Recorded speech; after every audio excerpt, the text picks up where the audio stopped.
Selamat pagi. Jadi kita kali ini akan bicara tentang puasa saat hamil ya. Ini request dari Kak Dwi Kartika. Tipsnya dong dok, puasa aman buat ibu hamil ya. Ada juga sebenarnya yang nanya langsung itu ada nggak sih dok pengaruhnya kalau kita puasa tuh dalam kehamilan atau pada janin misalnya semacam itu. Katanya puasa itu bagusnya itu pada bulan kehamilan yang ke-4 sampai ke-7 gitu kan. Bagaimana kalau misalnya saya masih awal-awal? Ada juga yang nanya, dok trimester 3 dok, saya bulan ke-8, 9 gimana? Itu juga ada yang nanya, apa yang bisa mungkin terjadi gitu ya? Resikonya apa aja sih dok kalau kita puasa pada saat hamil? Jadi pada intinya dok, kapan kita boleh puasa, kapan kita tidak gitu. Nah sebelum kita jawab yang tadi-tadi itu ya, kita jawab dulu aturan mainnya untuk berpuasa ya. Yang tipikal yang akan saya jawab untuk Kak Dwi dulu nih ya. Di sini sebenarnya sangat mudah, yaitu kebutuhan cairan dan kebutuhan nutrisi itu harus seimbang, ya kan? Kebutuhan cairan itu adalah air 2 liter. Pada saat buka puasa, Anda buka minum air putih ya. Itu tujuannya itu ya untuk mengencerkan asam lambung juga gitu. Karena sebelum kita memakan yang lain-lain, itu diharapkan sampai Anda imsak itu sudah sahur itu adalah minimal 2 liter ya teman-teman ya. Jadi diantara itu pun harus terjadi, boleh nanti minum jus, boleh nanti juga termasuk susu di dalamnya. Nah mengenai kalorinya itu kemarin ada yang nanya sekitar 2200 sampai 2300 ya. Kalau Anda menyusui itu lebih tinggi, 2500.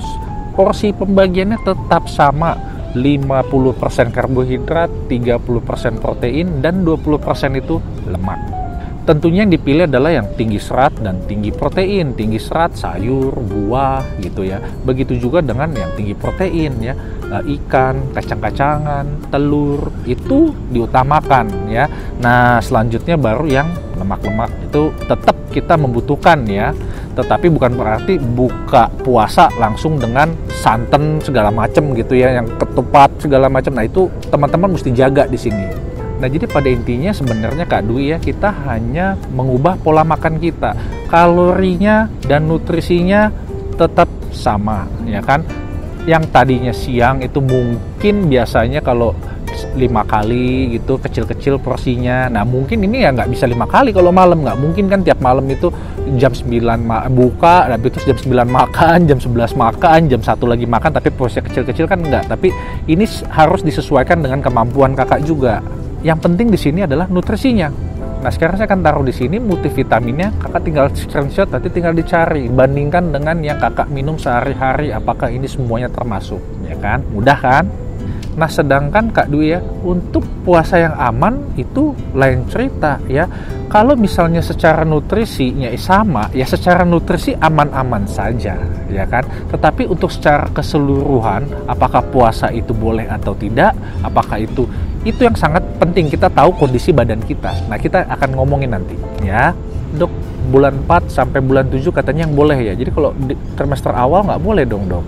Memang ada yang menyebutkan begitu karena posisinya bulan ke-4 sampai bulan ke-7 dalam arti kata trimester 2 itu sudah tubuh itu sudah ada pola penyesuaian ya. Nah untuk yang trimester 1 nggak boleh dong dok. Ya, ini sebenarnya juga balik lagi. Biasanya itu trimester awal teman-teman sudah ada mual muntah gitu kan ya.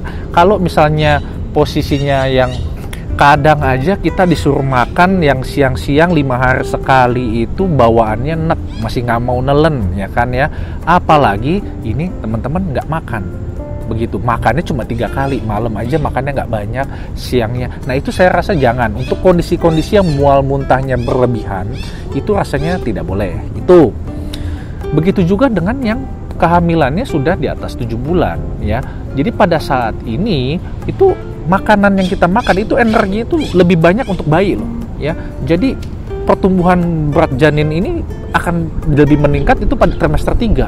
Nah jadi buat teman-teman yang punya darah tinggi, diabetes, sakit mah, ataupun nggak enak gitu, GERD gitu kan ya, itu saya rasa jangan dulu.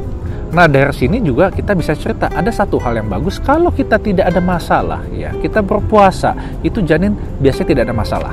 Nah lalu di sini resikonya apa aja? Bisa kurang nutrisi, kurang kalori, gula darahnya rendah, hipoglikemi, bawaannya pusing gitu kan ya. Lalu juga pertumbuhan berat badan itu bisa maksudnya pada trimester 3 gitu ya, yang bulan 7, 8, 9 itu pertumbuhan darahnya itu bisa tidak sesuai ya kan. Dan juga yang paling penting bisa terjadi juga dehidrasi. Nah, inilah resiko-resiko yang ada, terutama untuk teman-teman yang ada nggak enak makan, mual muntah, ataupun ada sakit mah. Ya meskipun Anda trimester 2 tapi aman Anda sakit mah, itu saya rasa jangan ya. Apalagi makannya kan teman-teman tahu sendiri, saya cukup nggak nih ya, begitu ya kan. Apa jangan-jangan nggak enak, bawaannya asam lambung terus begitu. Itu rasanya jangan, tidak usah. Nah, jadi kan dari sini teman-teman sudah bisa menjawab kapan kita puasa ini boleh atau tidak. Yang tentu tidak ada yang mual muntah yang berlebihan ya. Tidak ada darah tinggi, diabetes, gangguan saluran pencernaan yang sakit mah gitu kan. Apalagi dulu waktu nggak puasa aja teman-teman itu sudah mulai ada nggak enak, GERD, sakit mah. Karena memang itu fisiologisnya juga yang nggak ada juga bisa ada. Apalagi kalau memang sudah ada sebelumnya. Nah, itu teman-teman mesti perhatikan ya.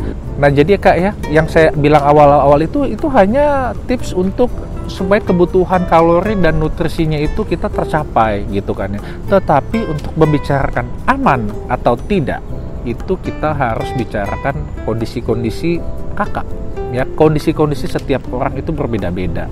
Di sini yang harus diwaspadakan apa? Yang pertama itu kurangnya jarak janin. Adanya kontraksi-kontraksi, sedikit kram-kram perutnya, begitu kan ya. Adanya nyeri buang air kecil, itu juga mesti hati-hati. Adanya demam, apalagi udah nyeri buang air kecil, ada sakit pinggang di belakang ya. Dan yang paling penting itu adalah lemas. Ini semua orang ini suka nggak berasa kalau dia tau-taunya lemas gitu. Tahu-tahu pada saat datang udah lemes banget begitu. Bawaannya bisa. Ini nggak ada masalah apa-apa. Tahu-tahu lemas aja begitu kan. Ini sudahlah. Kalau sudah lemas, pusing, agak sedikit puyang-puyang, udah makan, buka ya. Tidak usah dipaksakan. Itu yang harus diwaspadakan. Nah, jadi meskipun saya telat, saya harap teman-teman bisa melakukan ibadah puasa ini dengan lancar, tidak ada halangan, tidak ada masalah ya. Akhir kata, saya Dr. Effendi, saya mengucapkan banyak-banyak terima kasih.